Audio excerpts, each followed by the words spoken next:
खबर यह आ गई है कि शाहरुख खान के बेटे आर्यन खान की जमानत पर जो सुनवाई चल रही थी वो सुनवाई अब कल तक के लिए टल गई है।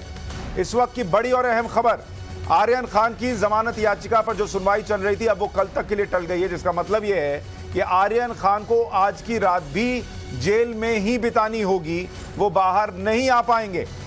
इस पूरे मामले में लगातार दिन जो हैं वो बढ़ते जा रहे हैं। पहले कहा गया था सोमवार को सुनवाई, सोमवार को जवाब चूंकि दाखिल नहीं हुआ था एनसीबी की तरफ से, इसलिए मामला बुधवार को आया और अब बुधवार को इतनी लंबी बहस चलने के बाद कहा जा रहा है कि सुनवाई कल तक के लिए टल गई है।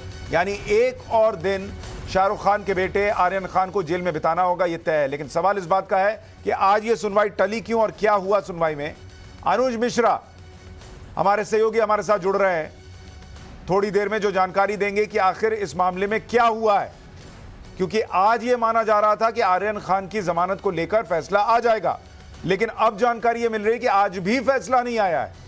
जबकि आर्यन खान के वकील की तरफ से कहा गया कि आर्यन जो है वो कंज्यूम करते हुए ड्रग्स नहीं मिले, उनके पास से कोई बरामदगी नहीं हुई है और इस तरीके से 10-10 दिन जेल में रखना ये उचित नहीं है, उनको सबक मिल गया है, ये आर्यन खान के वकील का कहना था।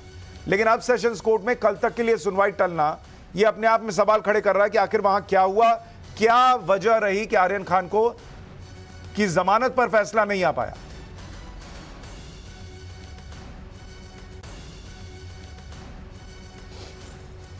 इस वक्त की बड़ी और अहम खबर आपको बता रहे हैं, आर्यन खान को आज की रात भी जेल में ही रहना होगा, जमानत नहीं मिली है, अभी तक जमानत नहीं मिली है यह कहना होगा, क्योंकि अब इस पर सुनवाई चल ही रही थी और अब कल तक के लिए सुनवाई टल गई है।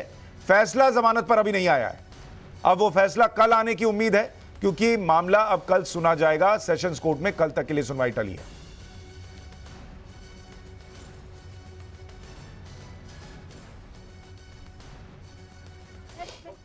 अनुज मिश्रा हमारे सहयोगी जुड़ गए हैं। अनुज, क्या हुआ आज अदालत में और यह सुनवाई क्यों टली?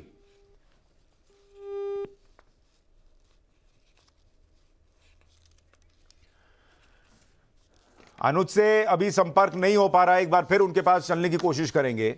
लेकिन अनुज बेहतर बता पाएंगे कि आखिर अंदर हुआ क्या, क्योंकि इस पूरे मामले में क्या यह मामला इतना कॉम्प्लिकेटेड है कि इतने दिन जो है वो खिंच रहा है, क्योंकि देश जानना चाहता है कि आखिर उस दिन वहां क्या हुआ। अगर जमानत नहीं मिलती है तो आर्यन खान का इसमें क्या रोल है, उसको लेकर एक चर्चा हो सकती है, उस पर एक राय बन सकती है, उसको लेकर बहस हो सकती है, और अगर जमानत मिलती है तो फिर जो बातें कही गई उनको लेकर भी चर्चा हो सकती है। अनुज जुड़ गए हैं। अनुज, क्या हुआ कोर्ट में और सुनवाई क्यों टली?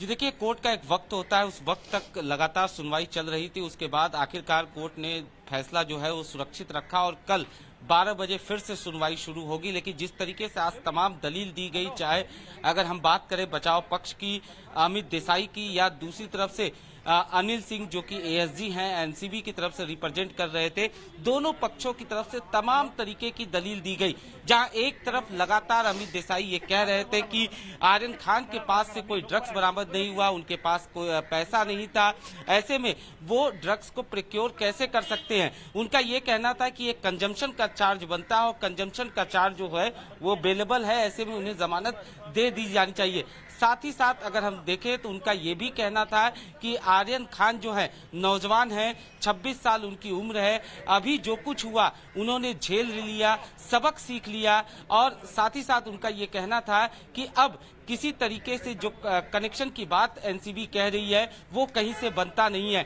अमित देसाई ने यह भी तर्क दिया कि आर्यन अरबाज एक दूसरे को भले ही जानते थे, लेकिन इस मामले के जो बाकी आरोपी हैं उनसे किसी तरीके का कनेक्शन नहीं बनता था। अमित देसाई की तरफ से ये भी दलील दी गई कि इस पूरे मामले की अगर बात करें, जहां तक एनसीबी ये स्टैब्लिश करना चाह रही है कि इस पूरे मामले में साजिश है, साजिश कहीं से बनती नहीं है, और इस बाबत उन्होंने तमाम तरीके की दलील दी, चाहे आर्यन अरबाज के पास से रिकवरी की बात की जाए, पंचनामा की बात की जाए, अरेस्ट मेमो की बात की जाए। उनका साफ तौर पे यही कहना था कि आर्यन की जो गिरफ्तारी हुई है उसमें 27A नहीं है।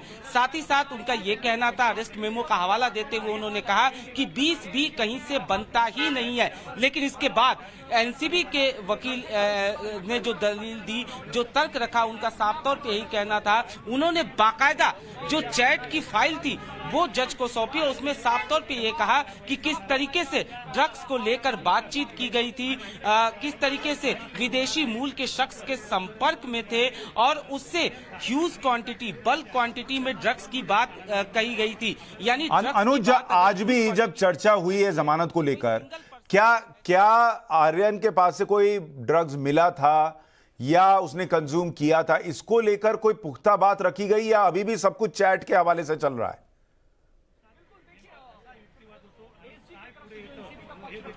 जी देखिए, जहां तक कंज्यूम करने की बात कही जाए तो वो अमित देसाई जो कि बचाव पक्ष के वकील, तो उनका साफ तौर पे यही कहना था कि जब ड्रग्स इनके पास से, आर्यन खान के पास से मिला नहीं है और दूसरी बात उनके पास पैसे नहीं थे, ऐसे में खरीदने और बेचने वाली बात कहीं से बनती नहीं है।